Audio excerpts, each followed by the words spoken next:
Hi folks, welcome back. Happy New Year.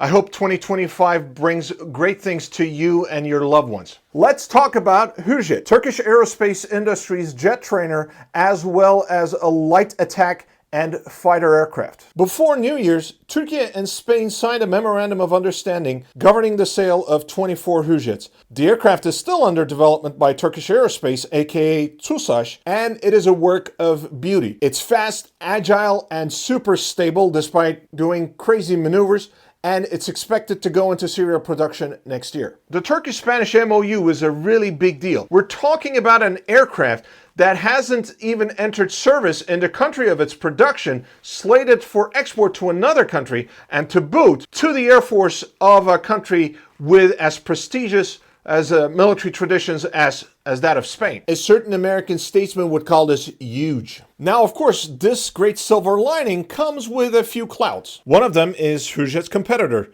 M-346, made by the Italian defense giant Leonardo. Many expected M-346 to win the Spanish competition. After all, Italy and Spain are fellow EU members. They're also Airbus partners, which besides the world-class civilian airliners, also manufactures the Eurofighter Typhoon, arguably the best 4.5 Gen fighter out there. Plus, the M346 has been in service for almost 20 years, and about 100 to 120 units have been sold to 10 countries. But the truth is, the Hürjet is the better aircraft here. For one thing, it goes supersonic, which the Italian plane does not. In fact, a Turkish defense industry official told me that the Italians tried to convince the Spaniards that the M346 not going supersonic should not be a problem, that their pilot trainees can make up the difference in flying supersonic once they join their squadrons. The Spaniards, however, said nope. The second challenge is the American-made General Electric F404 engines that powers the Hürjet. There's been some concern among Turkish public opinion that the Americans might try to scuttle the Turkish-Spanish deal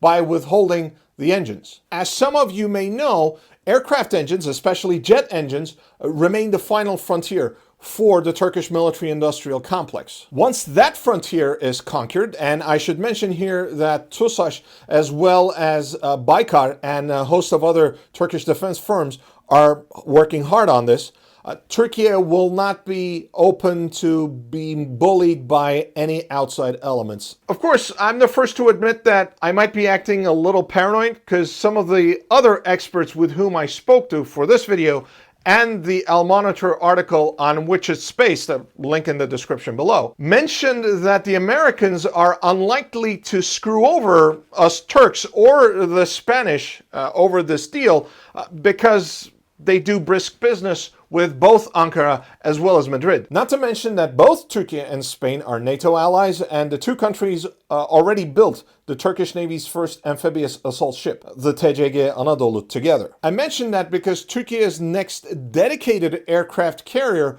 went into initial production last week, and that aircraft carrier is expected to feature the twin-engine naval variant of the Hürjet for its air wing. And some folks here in Ankara expect that the Spaniards might also be interested in the naval variant of the Hürjet. Of course, once Turkey develops its own indigenous AESA radars and integrates that onto the Hürjet, turning it from a trainer into a multi-purpose bad boy, then the Americans might have some second thoughts. We'll see about that. The Royal Air Force's Hawk 2s, no really, their BAE Hawk 2 trainers are getting old, and they're from the 1970s, and British officials apparently expressed interest in Hürjet, which was supposed to visit the Farnborough Air Show in the UK last summer, but they did not because of a scheduling conflict. All this is still great advertisement for the Turkish aerospace sector and Hürjet's export prospects. There's an expectation that the aircraft